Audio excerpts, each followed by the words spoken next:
Tiene una larga trayectoria en los temas ambientales, que hemos coincidido también desde hace muchos años en varios proyectos, incluso de aplicación práctica de estas cosas que explicamos de la teoría del medio ambiente y luego aplicado en la realidad. Pero últimamente él ha trabajado mucho en los temas de ecología industrial, que como yo ponía en una de las transparencias, la ecología industrial ha sido la disciplina que ha sido a su vez la base de esta nueva economía circular. Es decir, no hubiera economía circular si no hubiera habido antes esa disciplina de ecología industrial. Y él ha trabajado mucho en este tema y también es uno de los autores de este libro conjunto que sacamos ahora mismo con ese título que hemos puesto de Economía Circular Espiral. Y tanto su artículo como sus ponencias casi siempre han versado en los cursos que hemos hecho sobre el tema de bioeconomía circular, para hablar justamente de la otra parte que se suele hablar poco, de esos procesos de la bioeconomía, de la parte más de los nutrientes naturales y demás, no solamente de los residuos sólidos que están dentro de los ciclos técnicos. Bueno, como Agustín tiene mucha experiencia y va a contar muchas cosas, le dejo ahí que os lo cuente. Nada, muchas gracias. Voy a agradecer a la Universidad de Castilla-La Mancha a la oportunidad que tenemos pues, para poder hablar de estos temas que, como decía el profesor Luis Jiménez Herrero, pues forman parte de esa pedagogía de la sostenibilidad. En concreto, yo voy a tratar de hablar, y también tratar de hablar, y tratar de que os imbuyáis en estos temas, en el tema de la bioeconomía.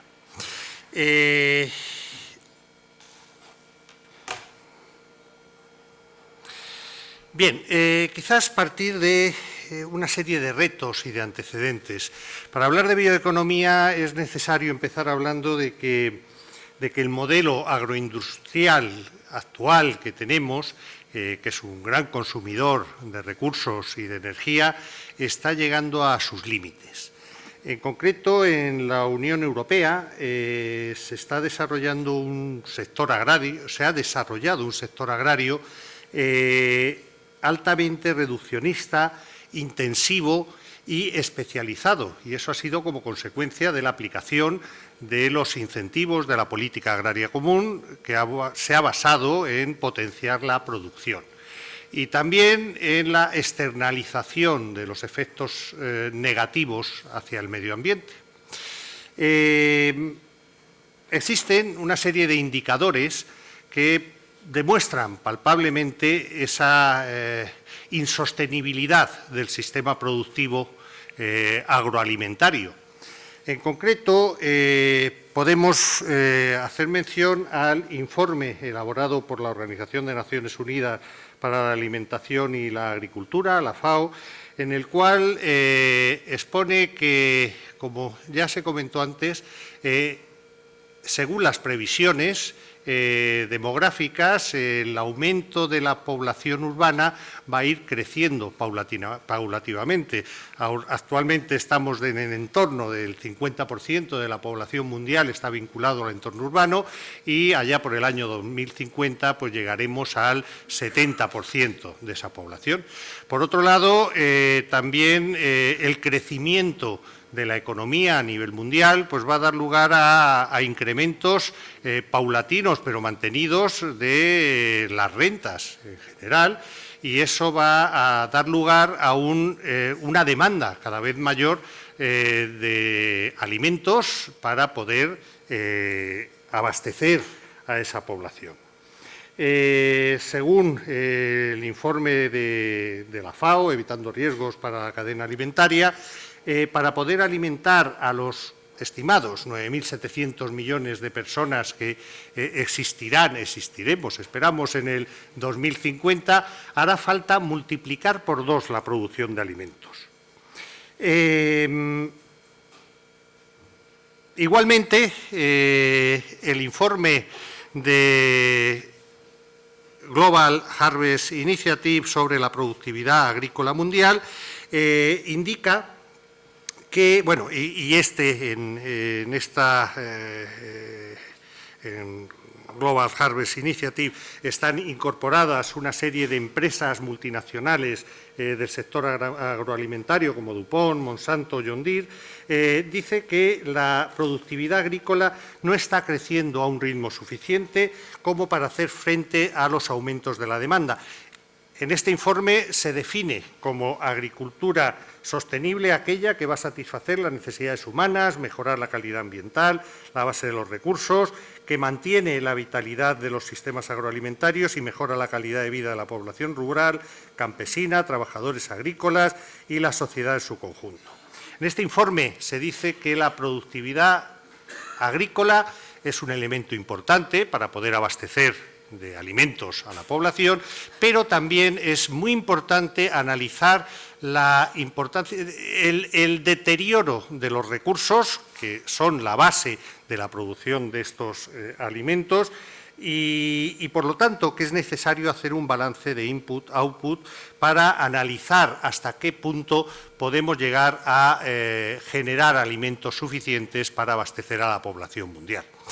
Esto no es nuevo, esto ya lo comentaba, bueno, ya se exponía en el dilema malthusiano, en el cual hace más de 2 siglos se evidenciaba esa falta de convergencia entre la capacidad que tenía el planeta para producir recursos alimentarios y el crecimiento de la población.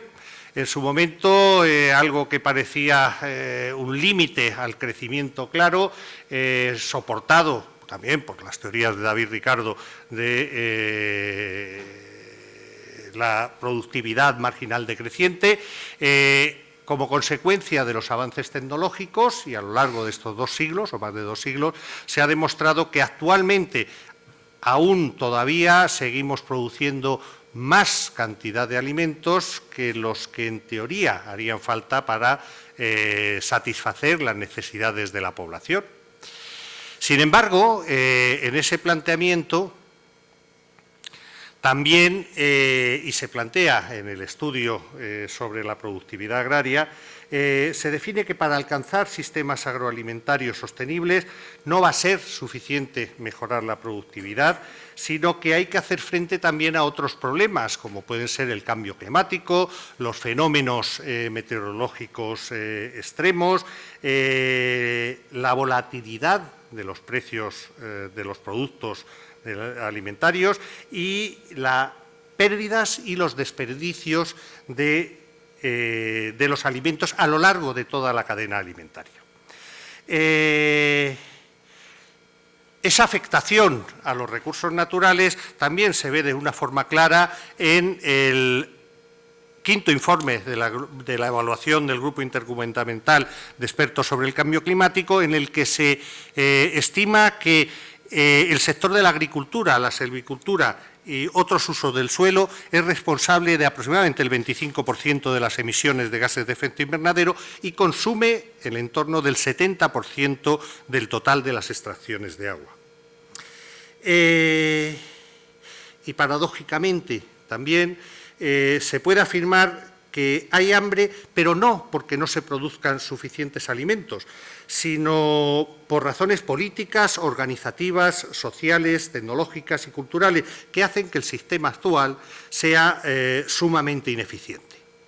Es una paradoja que en un mundo donde 800 millones de personas pasan hambre, haya un desperdicio de alimentos que se estima en unos 1.300 millones de toneladas al año.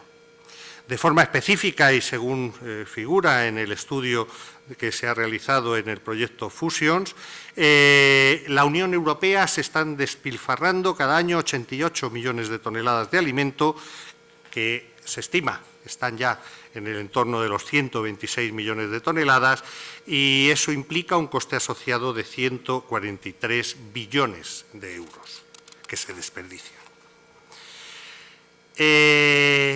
Aquí tenemos un gráfico en el cual con datos de 2008 del PIB per cápita podemos observar cómo países como India tiene un PIB per cápita de aproximadamente una tercera parte del PIB per cápita de China, que a su vez es una octava parte del PIB per cápita de Estados Unidos y un poco menos de lo que es la media de la Unión Europea.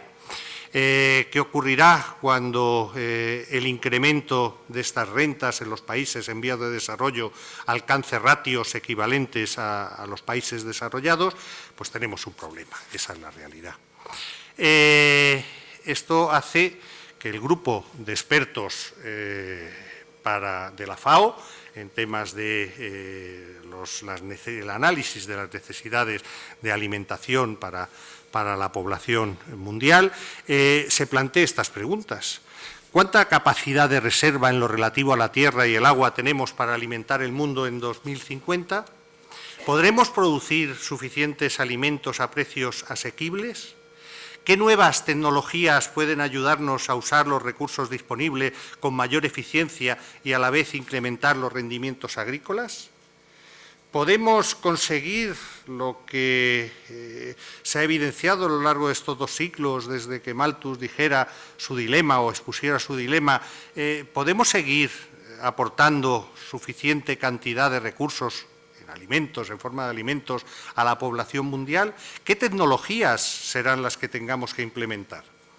Bueno, pues un poco en esto se centra el planteamiento de la bioeconomía.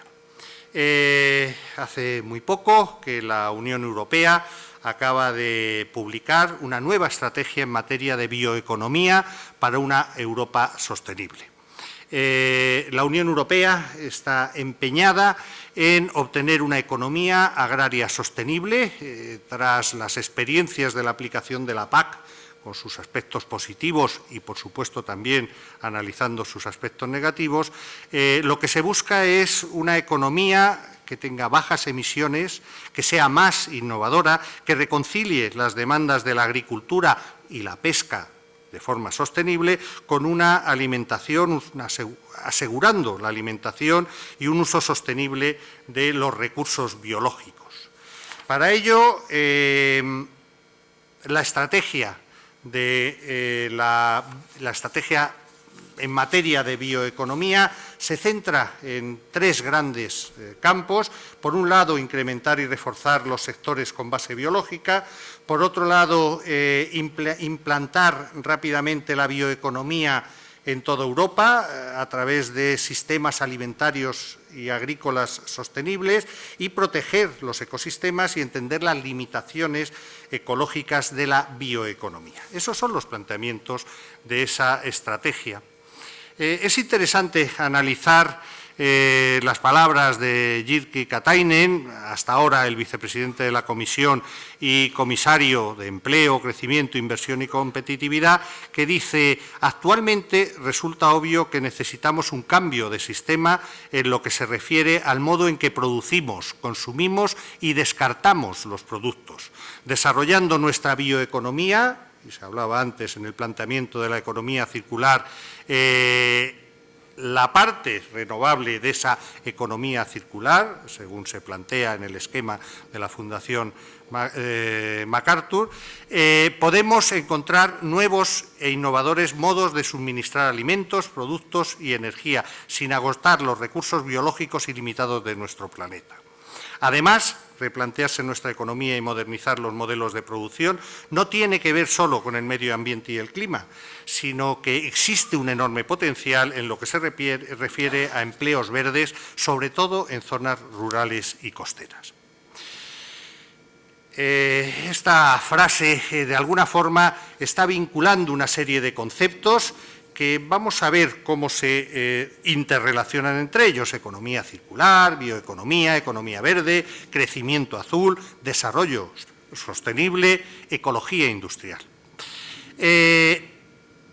Bueno, en el fondo, todos estos conceptos, economía circular, bioeconomía, crecimiento azul y ecología industrial, forman parte de eso que comentaba el profesor Jiménez Herrero, que era la economía verde, cuyo objetivo fundamental es mejorar el bienestar humano, satisfacer las necesidades de la población del planeta y buscar una equidad social, reduciendo, eso sí, la presión sobre los sistemas naturales. Son conceptos complementarios y que se refuerzan entre ellos.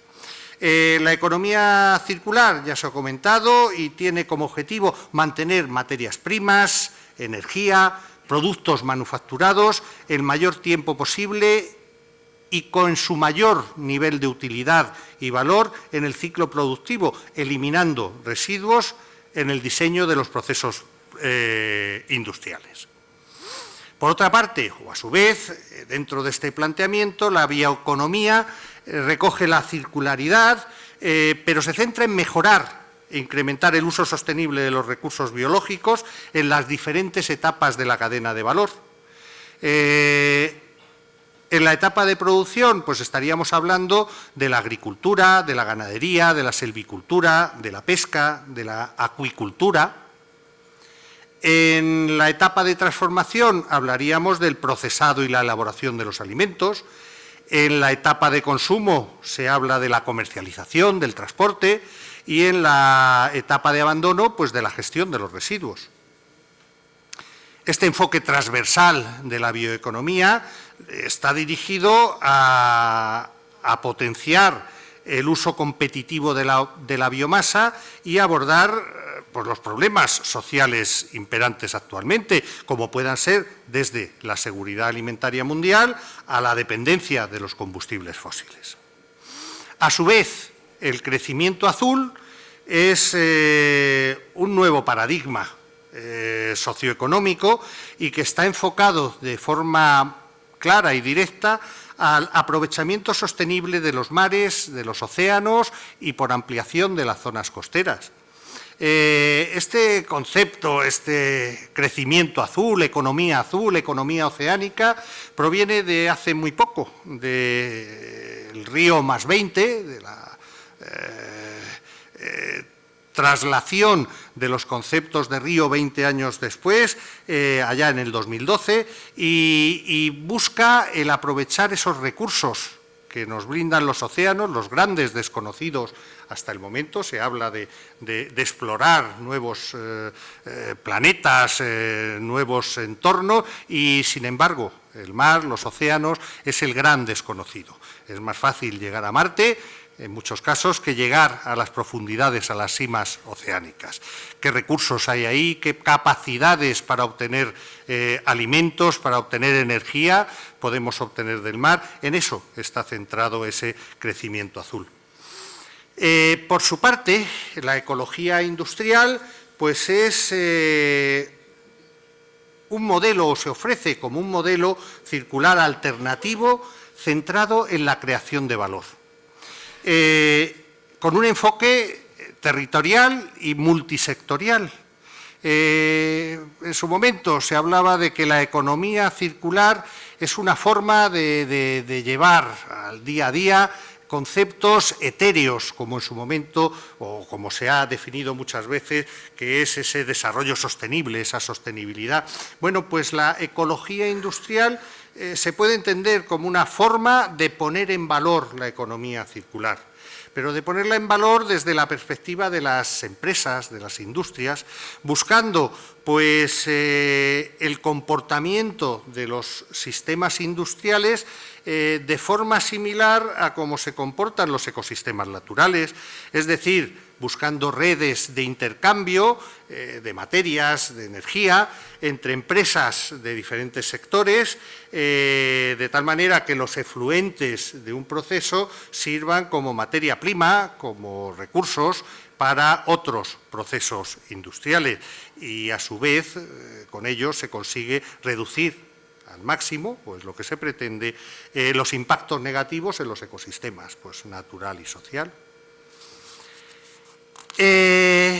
Aunando todos estos conceptos, y es lo que vamos a intentar ver a lo largo de esta presentación, intentaremos demostrar cómo una bioeconomía sostenible y circular va a aportar formas alternativas de producción basadas en el estudio del metabolismo y de los flujos de materia y energía entre diferentes procesos productivos.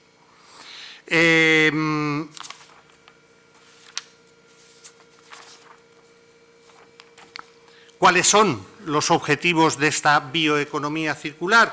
pues serán el incremento de la producción, la utilización eficiente de los recursos naturales, la valorización de los subproductos y la eliminación de las externalidades negativas, lo que hemos visto y oído en cuanto a la implementación de la economía general en su sentido más amplio.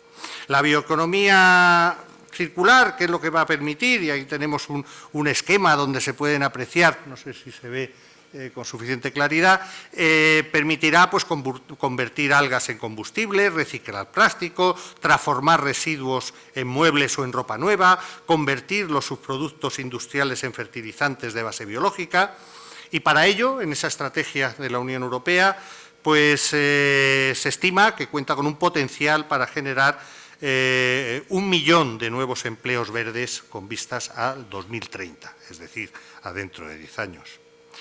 Bien, todos estos conceptos, que parecen en algunos casos nuevos, innovadores, cuando se trasladan al sector agrario, bueno, pues sirven para retomar conceptos tradicionales, clásicos, como son los sistemas de producción integrada.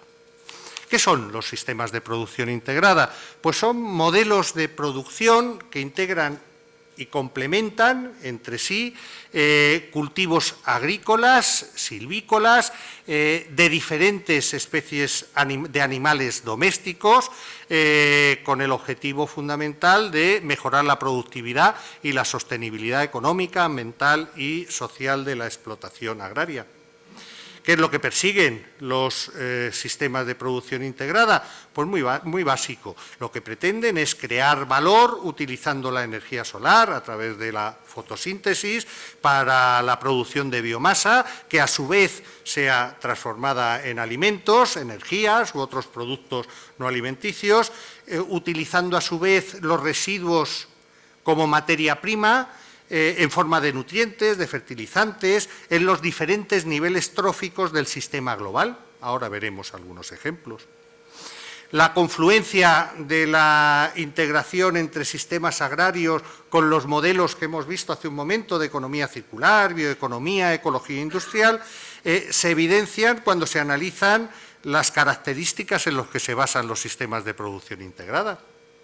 Por un lado, la diversificación, ¿en qué consiste? Pues la integración de diferentes especies de cultivos vegetales y animales, la integración a través del intercambio dinámico y el reciclaje de energía y nutrientes entre los diferentes subsistemas, ahora veremos una serie de ejemplos, y la autosuficiencia, a través o buscando el aumentar la capacidad del sistema conjunto para satisfacer sus propias necesidades, minimizando el consumo de insumos externos. ¿Qué ejemplos podemos poner tradicionales de los sistemas de producción integrada? El ejemplo más básico y quizás conocido es el del silvopastoreo. Aquí tenemos una imagen de una dehesa, un ecosistema antropofizado, gestionado por el ser humano, en donde especies ganaderas y explotaciones selvícolas se complementan y donde los residuos que generan, bueno, los excrementos que generan las especies ganaderas que se cultivan, pues sirven para mantener un equilibrio ecológico en ese ecosistema, que a su vez se alimentan de los pues en este caso las bellotas o los frutos de las especies de la dehesa. Podríamos avanzar hacia la agrosilvicultura, en la cual se combinarían, en este caso, pues cultivos agrícolas y selvícolas, o podríamos incluso buscar una combinación de esos tres sistemas en la agrosilvopascicultura, combinando pues plantaciones silvícolas, agrícolas y ganaderas. Pero vamos a centrarnos en uno que es más innovador, que es la agroacuicultura. La agroacuicultura sería la combinación de sistemas agrarios, cultivos agrícolas, ganaderos, con los cultivos acuícolas, el cultivo de especies, peces, moluscos, algas, etcétera. ¿Y por qué insistimos o me gusta tratar o abordar este nuevo enfoque de los sistemas de producción integrados? Pues porque la incorporación de la acuicultura en la producción agraria sirve para optimizar de una forma clara el uso de los recursos, actúa de una forma simbiótica y sinérgica con la actividad agrícola y ganadera, con lo que sirve para aumentar la productividad y la eficiencia del sistema conjunto. Como vemos en la imagen de la izquierda, los países asiáticos vienen desarrollando la agroacuicultura desde hace siglos. Es una práctica antigua en China y en otros países de su entorno, incluso como consecuencia de las políticas de desarrollo rural y agrícola desde 1949, pues se ha potenciado de una forma clara. Bien, esos son los antecedentes. En la actualidad, pues son los cultivos acuícolas que se están dando en nuestros mares, en nuestras costas y en nuestras aguas continentales. Actualmente se estima que ya empezamos a estar por encima de la mitad del consumo del pescado, del pescado que se consume en el mundo, proviene de la acuicultura. ¿Qué ventajas tiene incorporar la acuicultura a los sistemas de producción integrado? Pues, en primer lugar, que los peces son animales de sangre fría y, por lo tanto, utilizan la energía no para mantener la temperatura en sus organismos, sino para, básicamente, crecer, para aumentar en su crecimiento. Por otro lado, el carácter tridimensional de los estanques ofrece diferentes nichos ecológicos. Se estima que pueden coexistir en un cultivo acuícola más de 8 especies diferentes, y ahora veremos algunos ejemplos, aprovechando cada una de ellas diferentes nichos dentro de ese estanque. Por otro lado, también otros de los organismos de la acuicultura son las algas, que son unos organismos que presentan una altísima eficiencia, tienen capacidad de biofiltración y de captación del carbono inorgánico a través de su fotosíntesis para transformarlo en materia orgánica.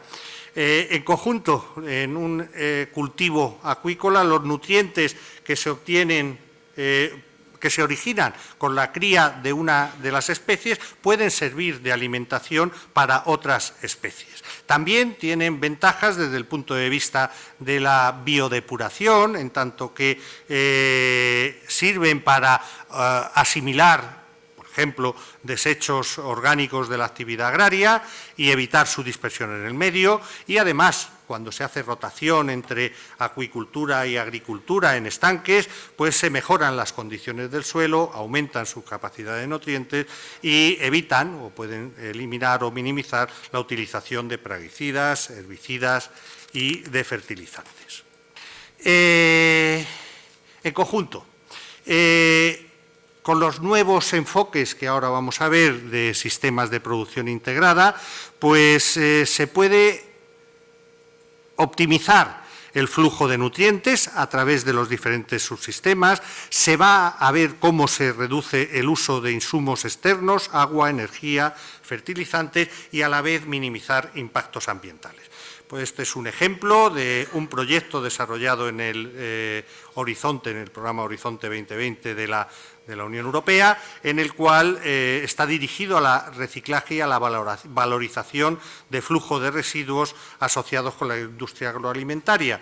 Los resultados están en parte ya generándose, tienen unas potencialidades altamente interesantes. Pero no solamente nos quedaremos ahí, veremos cómo la incorporación de estrategias de ecología industrial va a permitir buscar sinergias más allá de la propia explotación agraria, dando lugar a sistemas regenerativos, producción de bioenergía, producción de bioproductos o incluso al desarrollo de entornos urbanos e industriales sostenibles. Vamos a ir viendo algunos ejemplos. En primer lugar, vamos a ver la acuaponía. La acuaponía o acuaponia es un enfoque que cada vez está cogiendo más auge y que está basado en la integración entre la acuicultura y la hidroponía. La hidroponía es el cultivo de especies vegetales sin sustrato o en sustrato líquido, incorporando los nutrientes que le hacen falta y consiguiendo ratios de crecimiento muy interesantes. Si se vincula la hidroponía y la acuicultura, pues podemos tener unos sistemas productivos absolutamente sinérgicos. Los desechos de los peces van a servir como nutrientes para el crecimiento de las plantas y, a su vez, el nitrógeno amoniacal y otros desechos de los peces pueden ser convertidos por bacterias nitrificantes en nutrientes a su vez, para las plantas. Con estas tecnologías y cuando estamos hablando de circuitos cerrados, lógicamente en un cultivo hidropónico, es posible reducir el 95% de la cantidad de agua para la producción acuícola y el 80% de uso de fertilizantes y eliminar el uso de productos fitosanitarios, entre otras cosas porque podrían ser altamente perjudiciales para las especies acuáticas y, por lo tanto, tenemos que buscar sistemas de control biológico. Ejemplos, pues aquí tenemos un ejemplo que se está desarrollando en Almería, en el cual se combina la producción de tomates en cultivo hidropónico con la producción de tencas. Claro, uno de los problemas que tiene la acuicultura, mayoritariamente, la gran mayoría de los peces que consumimos de acuicultura, el rodaballo, la lubina, la dorada, es que son peces carnívoros y que, por lo tanto, necesitan ser alimentados con otros peces, piensos que están compuestos básicamente de peces capturados, en un ratio de transformación de aproximadamente 3 kilos de peces que se incorporan como alimento para conseguir 1 kilo de producción acuícola.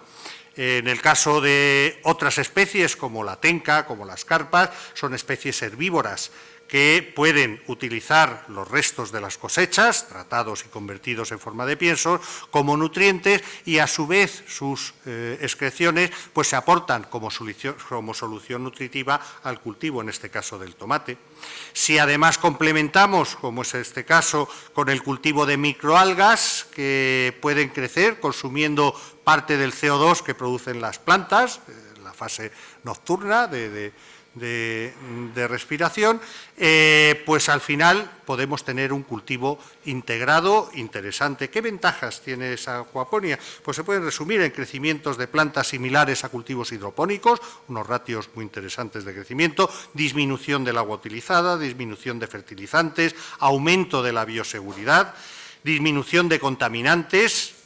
Y una ventaja desde el punto de vista de la comercialización y desde el punto de vista de proximidad, el que se pueden producir cerca de los centros de consumo.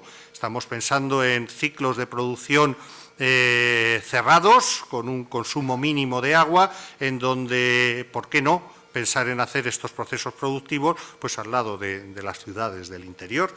Bien. Otros nuevos enfoques, la acuicultura multitrófica integrada.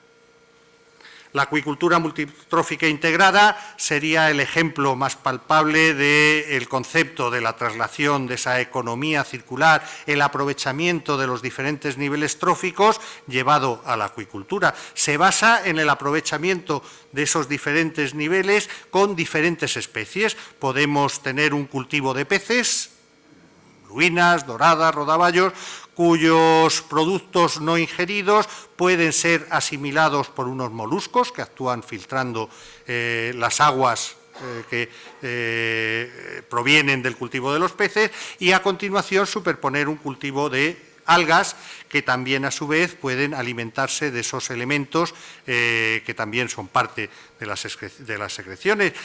Incluso podríamos meter otros niveles más, como especies sedimentívoras que se alimenten de los restos que van al fondo del cultivo.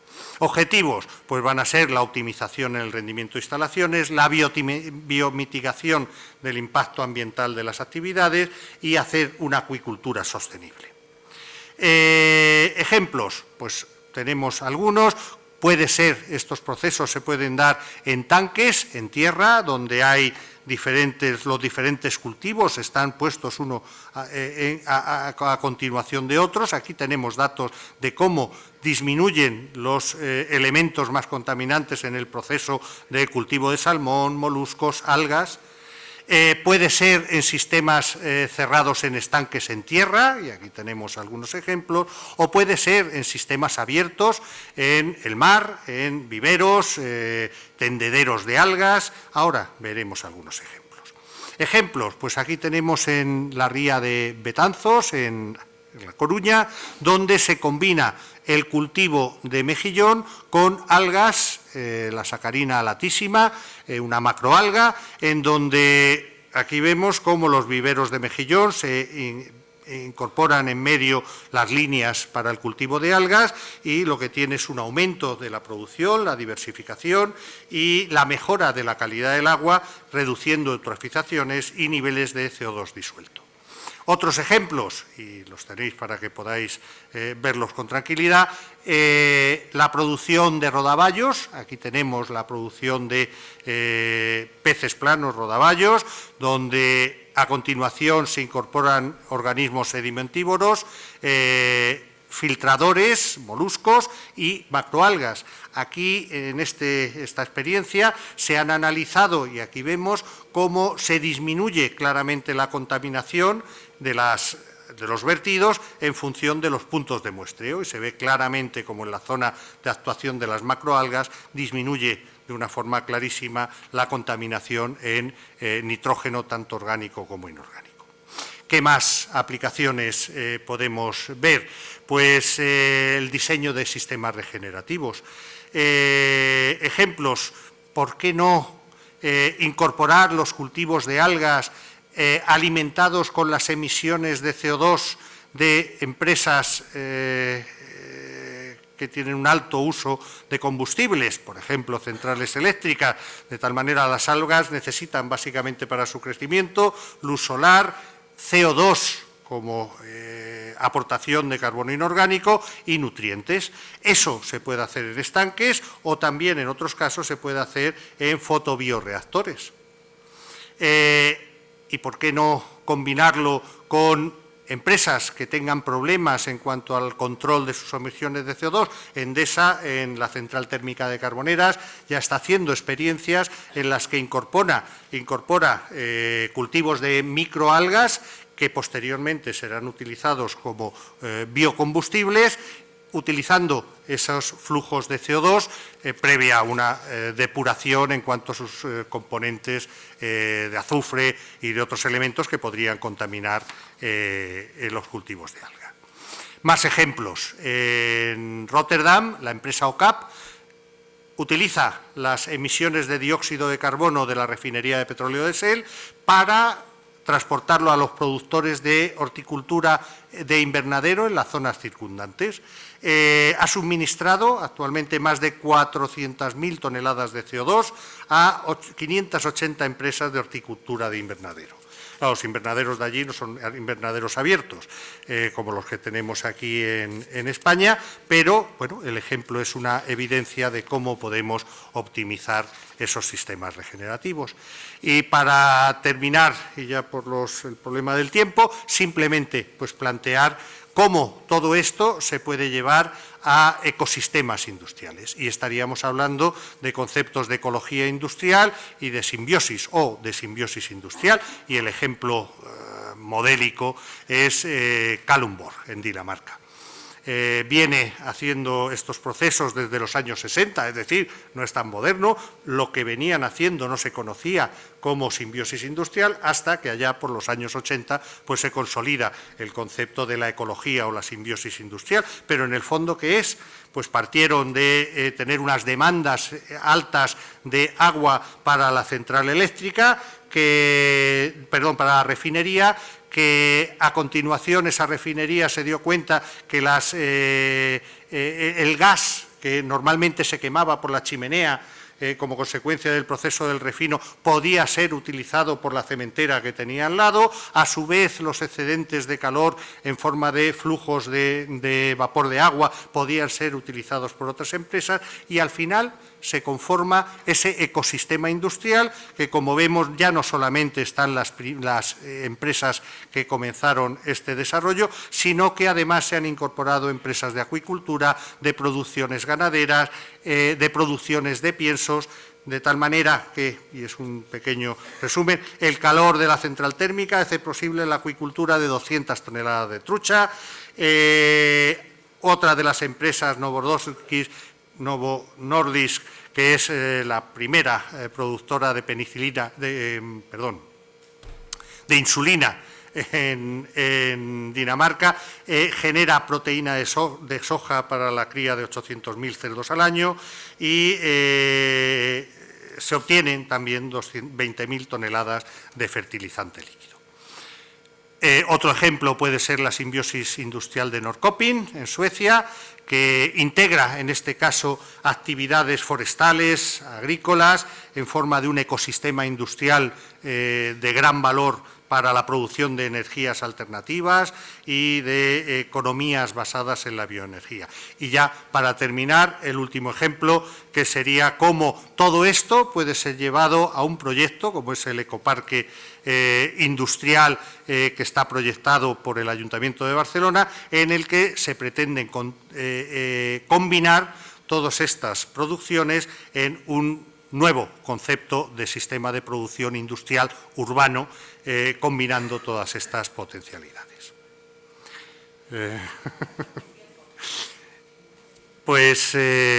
Bueno, básicamente esto, y si tenéis cualquier duda o cualquier comentario, pues ahora sí, podemos.